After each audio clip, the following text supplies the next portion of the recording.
بسم اللہ الرحمن الرحیم۔ واقعہ معراج۔ معجزات مصطفیٰ صلی اللہ علیہ وآلہ وسلم ہے۔ یہ وہ عظیم واقعہ ہے جس نے تسخیر کائنات کے مقفل دروازوں کو کھولنے کی ابتدا کی۔ انسان نے آگے چل کر تحقیق و جستجو کے بند کواڑوں پر دستک دی اور خلا میں پیچیدہ راستوں کی تلاش کا فریضہ سر انجام دیا۔ رات کے مختصر سے وقفے میں جب اللہ رب العزت حضور رحمت عالم صلی اللہ علیہ وآلہ وسلم کو مسجد الحرام سے نہ صرف مسجد اقصیٰ تک بلکہ جملہ سماوی کائنات کی بے انت وسعتوں کے اس پار کعبہ قوسین اور اولی و ادنیٰ کے مقامات بلند تک لے گیا، اور آپ مدتوں وہاں قیام کے بعد اسی قلیل مدتی زمینی ساعت میں اس زمین پر دوبارہ جلوہ افروز بھی ہو گئے۔ جہاں سے سفر معراج کی ابتدا ہوئی، قرآن کریم میں سورہ بنی اسرائیل کی پہلی آیت میں ارشاد خداوندی ہے، وہ ذات پاک ہے جو ایک رات اپنے بندے کو مسجد الحرام یعنی خانہ کعبہ سے مسجد الاقصیٰ یعنی بیت المقدس تک، جس کے ارد گرد ہم نے برکتیں نازل رکھی ہیں، لے گیا تاکہ ہم اسے اپنی قدرت کی نشانیاں دکھائیں۔ بے شک وہ سننے والا اور دیکھنے والا ہے۔ حدیث شریف میں آیا ہے، براق کی تیز رفتاری کا یہ عالم تھا کہ جہاں تک نظر کی حد تھی وہاں وہ قدم رکھتا تھا۔ براق کا سفر اس قدر تیزی کے ساتھ ہوا جس تک انسان کی عقل پہنچ ہی نہیں سکتی۔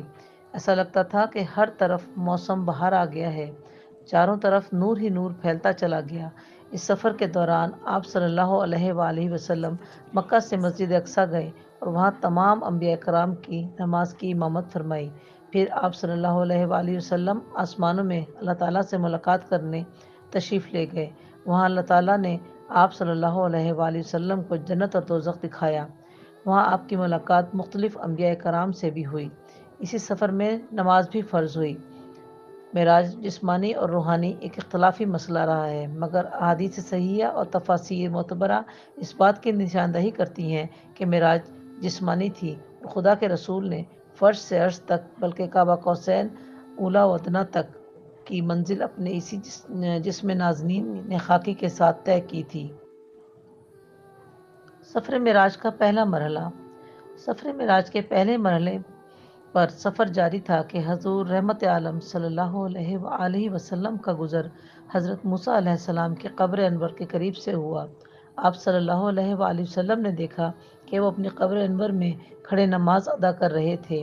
انبیاء صف بہ صف آپ صلی اللہ علیہ وآلہ وسلم کے استقبال کے لیے کھڑے تھے۔ جب یہ مقدس قافلہ بیت المقدس پہنچا تو باب محمد آپ صلی اللہ علیہ وآلہ وسلم کے استقبال کے لیے کھلا تھا۔ جبریل امین علیہ السلام نے اپنی انگلی سے دروازے کے قریب موجود ایک پتھر میں سوراخ کیا اور براق کو اس سے باندھ دیا۔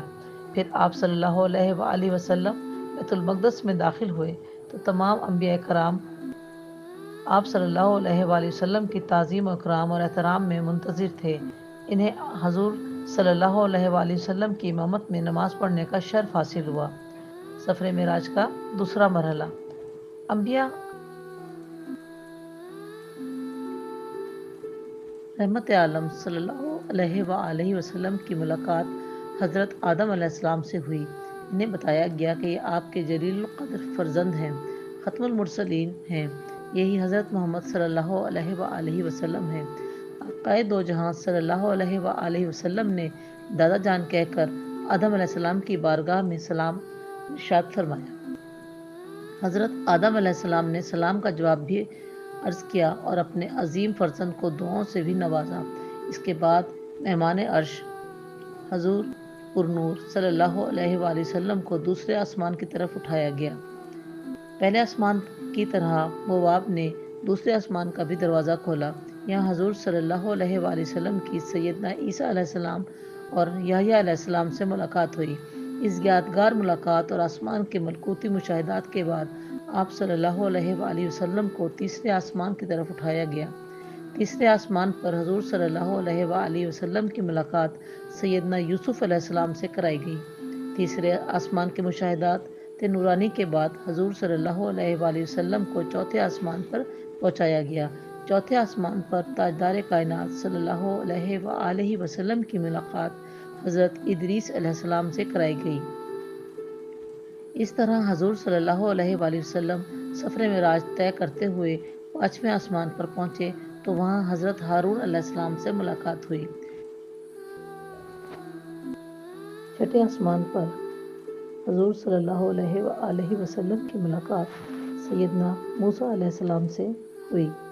حضرت موسیٰ علیہ السلام کی چشمان مقدس اشکبار ہو گئی۔ حضور صلی اللہ علیہ وآلہ وسلم کی عظمت اور رفعت کو دیکھ کر رشک کے آنسو چھلک پڑے۔ آپ کی زبان اقدس سے بے اختیار نکلا کہ خدائے بزرگ و برتر کے یہ وہ برگزیدہ رسول ہیں ان کی امت کو میری امت پر شرف عطا کیا گیا۔ میری امت پر جسے بزرگی عطا ہوئی یہ وہی رسول برحق ہیں جن کی امت کو میری امت کے مقابلے میں کثرت کے ساتھ جنت میں داخل کیا گیا۔ مہمان ذی چشم حضور رحمت عالم صلی اللہ علیہ وآلہ وسلم کی ملاقات ساتویں آسمان پر حضرت ابراہیم علیہ السلام سے ہوئی۔ اس کے بعد حضرت محمد صلی اللہ علیہ وآلہ وسلم کو جو تخلیق میں واحد ہستی ہیں جبریل امین کے ساتھ سدرۃ المنتہا تک سفر کیا۔ اس مقام پر اللہ تعالیٰ نے انسانوں کو 5 نمازوں کا تحفہ عنایت کیا۔ معراج کا واقعہ جس رات پیش آیا، اس رات رسول اللہ صلی اللہ علیہ وآلہ وسلم اپنے چچا زاد بہن ام ہانی کے گھر میں مقیم تھے۔ آپ نے یہ بات لوگوں کو بتائی تو سب نے اسے ہلکا لیا اور مشرکین طعنہ دینے لگے کہ رسول اللہ راتوں رات آسمان کیسے گئے ہیں۔ سب نے تردید کی، پر جب لوگوں نے حضرت ابوبکر کو اس واقعے کے متعلق آگاہ کیا تو ابوبکر نے فوراً تصدیق کرتے ہوئے کہا، کیا یہ بات رسول اللہ نے بتائی ہے؟ تو لوگوں نے کہا، ہاں بالکل۔ ابوبکر نے کہا، رسول اللہ نے بتائی ہے تو پھر سچ ہے۔ حضرت ابوبکر کے اس بات نے رسول اللہ کو بہت متاثر کیا اور آپ صلی اللہ علیہ وآلہ وسلم نے حضرت ابوبکر کو صدیق کا لقب دیا۔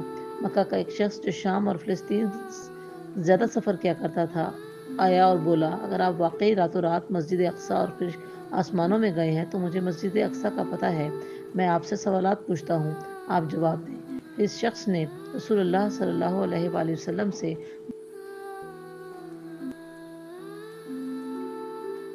رسول اللہ نے سب کے ٹھیک ٹھیک جواب دیے۔ اس شخص نے رسول اللہ کے تمام جوابات کو درست قرار دیا۔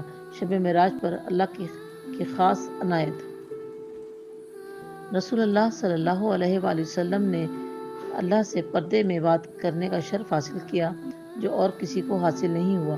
کائنات کی اس افضل ترین رات میں اللہ تعالیٰ نے حضرت محمد صلی اللہ علیہ وآلہ وسلم کو 50 نمازیں بطور تحفہ دیں، جن کی تعداد بعد میں کم کر کے 5 کر دی گئی۔